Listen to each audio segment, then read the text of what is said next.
नमस्कार, मैं हूं सारिका पंकज और आपने अभी अभी सुनना शुरू किया है साहित्य तक। कालजयी कहानियों के क्रम में आज रविवार को मैं लेकर आई हूं खलील जिब्रान की लिखी हुई कहानी महत्वाकांक्षी फूल। एक अति सुंदर छोटा सा सुगंध देने वाला नीला फूल था जो अन्य फूलों के बीच नम्रता से रहता था और उस एकांत बगीचे में प्रसन्न झूमता रहता था। एक दिन प्रातःकाल जब ओस की बूंदें उसकी पंखुड़ियों को सुशोभित कर रही थी, उसने अपना सिर ऊपर उठाया और इधर उधर नजर दौड़ाई। उसने देखा कि एक सुंदर गुलाब का फूल गर्व से सिर उठाए बड़ी ही शान से खड़ा है। ऐसा प्रतीत होता था मानो आकाश में एक हरे रंग के हीरे की जलती हुई मशाल हो। ये देखकर उस छोटे से फूल ने अपने नीले होठों को खोला और कहा, इन फूलों में मैं सबसे अधिक अभागा हूं। इनके बीच मेरा कोई अस्तित्व ही नहीं है। प्रकृति ने मुझे छोटा और गरीब क्यों बनाया है? मैं पृथ्वी से ही लगा रहता हूं और अपना सिर नीले आकाश की ओर उठा नहीं सकता और न ही अपने चेहरे को गुलाब की भांति सूर्य की ओर मोड़ सकता हूं। गुलाब के फूल ने उस छोटे फूल की ये बात सुन ली। ये सुनकर वो हंसने लगा और बोला, तुम्हारी बातें कितनी विचित्र हैं। तुम सौभाग्यशाली हो किंतु अपने सौभाग्य को समझ नहीं पाते। प्रकृति ने सुगंध और सुंदरता दोनों ही चीजें दी हैं जो बहुत कम लोगों का भाग्य है। अपने इन विचारों को त्याग कर जो मिला है उसी में संतोष करो। याद रखो, जो छोटा बनकर रहता है वही ऊपर उठता है और जो बड़ा बनने का प्रयत्न करता है या अपने को बड़ा समझकर स्वयं पर गर्व करता है वो शीघ्र ही समाप्त हो जाता है। छोटे फूल ने कहा, तुम मुझे इसलिए सांत्वना दे रहे हो ना, क्योंकि तुम्हारे पास वो सब है जिसकी मैं आकांक्षा करता हूं। तुम स्वयं को बड़ा प्रदर्शित कर मुझे चिढ़ा रहे हो। एक भाग्यवान की नसीहतें एक अभागे के लिए कितनी कष्टदायक होती हैं। दुर्बल को परामर्श देते समय बलवान कितना कठोर बन जाता है। प्रकृति ने भी उस नीले फूल और गुलाब के फूल की बातचीत सुनी। वो प्रकट होकर बोली, मेरे भाई छोटे फूल, तुम्हें क्या हो गया है? तुम तो अपने विचारों और कार्यों में सदा ही नम्र और मधुर रहे हो। क्या लोभ ने तुम्हारे हृदय में घर कर लिया है और तुम्हारी बुद्धि को निर्बल बना दिया है? तब नीले फूल ने गिड़गिड़ाते हुए कहा, हे वात्सल्यपूर्ण करुणामयी माँ, मैं तन मन से प्रार्थना करता हूँ कि कृपा कर मुझे एक दिन के लिए गुलाब बनने की आज्ञा प्रदान करो। तब प्रकृति ने कहा, तुम नहीं जानते कि तुम क्या मांग रहे हो। इस अंधी लालसा के पीछे जो छिपी हुई विपत्ति है उससे तुम अनभिज्ञ हो। यदि तुम गुलाब बन जाओगे तो तुम्हें अफसोस होगा और पश्चाताप के अतिरिक्त तुम्हें कुछ भी नहीं प्राप्त होगा। नीले फूल ने फिर जिद की, मुझे भी एक ऊंचा गुलाब का फूल बना दो ना, क्योंकि मैं भी गर्व से अपना सिर ऊपर उठाना चाहता हूं। तब प्रकृति ने ये कहते हुए आज्ञा दे दी, ऐ अज्ञानी और विद्रोही छोटे फूल, मैं तुम्हारी प्रार्थना स्वीकार करती हूँ, परंतु यदि उससे तुम पर कोई विपत्ति टूट पड़े तो फिर तुम मुझसे शिकायत मत करना। और प्रकृति ने अपने रहस्यपूर्ण जादू की उंगलियों को फैलाया और नीले फूल की जड़ों को छू दिया। तुरंत ही वो बड़े आकार में बदल गया और बगीचे के सभी पुष्पों से ऊंचा उठ गया। अचानक गहरे काले बादल आकाश में घिर आए और हवा ने क्रुद्ध आंधी का रूप ले लिया और सारे वायुमंडल की शांति को छिन्न भिन्न कर दिया। प्रचंड तूफान और मूसलाधार वर्षा ने अचानक उस बगीचे पर धावा बोल दिया। तूफान ने धरती से सटे छोटे छोटे पौधों को छोड़कर अन्य सभी पौधों को जड़ से उखाड़ फेंका, शाखाओं को भी तोड़ दिया और ऊंचे पुष्पों के तनों को चीर दिया। इस तूफान से उस एकांत बगीचे की बहुत ही हानि हुई। तूफान शांत हुआ और आकाश साफ हो गया।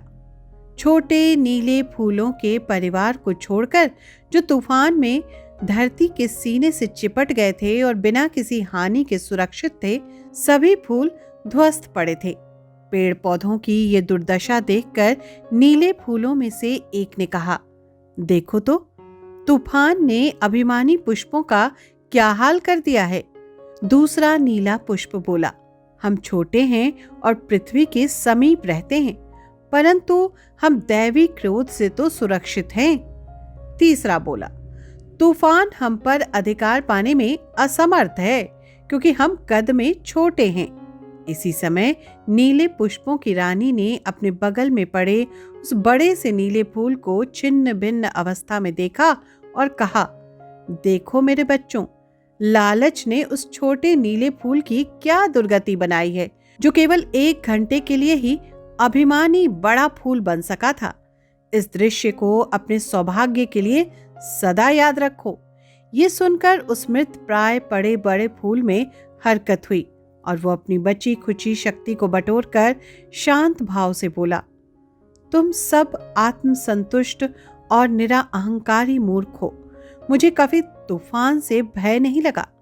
कल तक मैं भी संतोषी था और अपने जीवन से संतुष्ट था, परंतु वो आत्मसंतोष ही मेरे अस्तित्व और जीवन की उन्नति के बीच दीवार बना हुआ था। वही मुझे दुर्बल, आलसी, शांत तथा मस्तिष्क को धैर्यवान बनाए हुए था। भय से पृथ्वी पर चिपटे रहकर मैं भी ऐसे ही जीवन व्यतीत कर सकता था जैसा तुम अब बिता रहे हो। मैं भी तुम्हारी तरह शीत की प्रतीक्षा कर सकता था कि वो मुझे बर्फ के कफन से ढक दे और मृत्यु को सौंप दे, जैसा कि अभी छोटे फूलों के साथ होता है। किंतु मैं अब प्रसन्न हूं क्योंकि मैंने अपने हीन संसार के बाहर विश्व की रहस्यों को पहचान लिया है। ये एक ऐसा कार्य है जो तुमने कभी नहीं किया।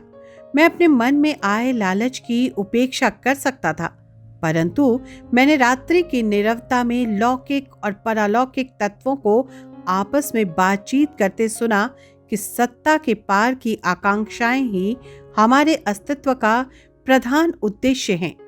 उसी समय मेरी आत्मा ने विद्रोह किया और मेरे हृदय में अपनी सीमित सत्ता से ऊंचा स्थान प्राप्त करने की लालसा उत्पन्न हुई। मैंने अनुभव किया कि तारों के गीत पाताल नहीं सुन सकते। तभी मैंने अपनी हीनता के विरुद्ध युद्ध आरंभ किया। उसकी आकांक्षा करने लगा जो मेरा नहीं था, यहाँ तक कि मेरी विद्रोही भावना एक शक्ति के रूप में परिणत हो गई और मेरी लालसा ने मेरी आकांक्षा का रूप ले लिया।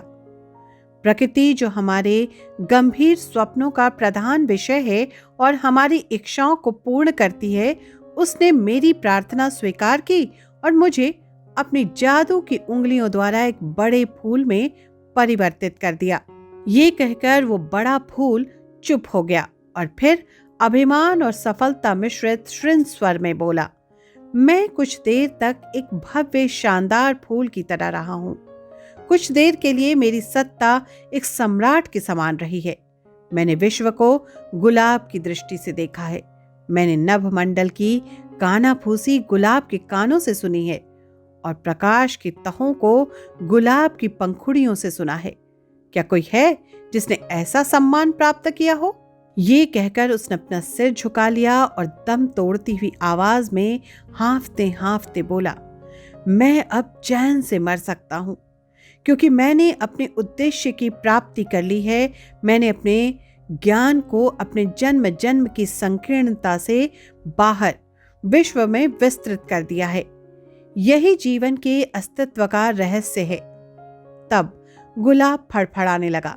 धीरे धीरे उसकी पंखुड़ियां सिमटने लगी और होठों पर एक स्वर्गीय मुस्कान के साथ उसने जीवन की अंतिम सांस ली।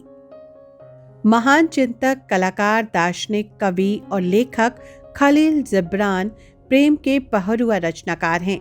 उनका जन्म लेबनान के बथरी नगर के एक संपन्न परिवार में हुआ था। जब वो 12 साल के थे तब माता पिता के साथ बेल्जियम, फ्रांस, अमेरिका आदि देशों की यात्रा पर गए। अरबी और अंग्रेजी के इस अद्भुत लेबनानी अमेरिकी लेखक को अपने चिंतन के चलते पादरियों और अधिकारियों की नाराजगी झेलनी पड़ी। उन्हें जाति, यहाँ तक देश से निकाल दिया गया। अंततः अमेरिका के न्यूयॉर्क में जाकर वो बस गए। आधुनिक अरबी साहित्य में वो प्रेम के संदेश वाहक लेखक हैं। ये उनकी प्रसिद्धि पूरी दुनिया में है।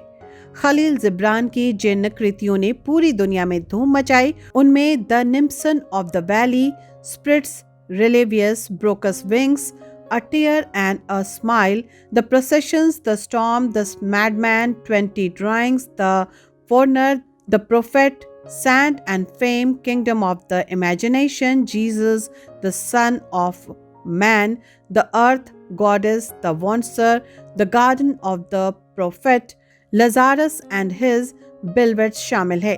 मैं सारिका पंकज जनवरी से खास रिश्ता रखने वाले इसी महान कथाकार की प्रकृति पर आधारित कहानी महत्वाकांक्षी फूल के साथ आपसे आज रूबरू हुई। वजह इसी माह खलील जिब्रान की जयंती और पुण्यतिथि दोनों है। जिब्रान का जन्म 6 जनवरी 1883 को हुआ था और 10 जनवरी 1931 को आपने इस दुनिया से अलविदा कह दिया। अगले रविवार को फिर इसी तरह किसी अन्य रचनाकार की रचना लेकर कहानी के रूप में एक बार फिर से हाजिर होंगी। तब तक के लिए दीजिए इजाजत और करिए इंतजार। नमस्कार।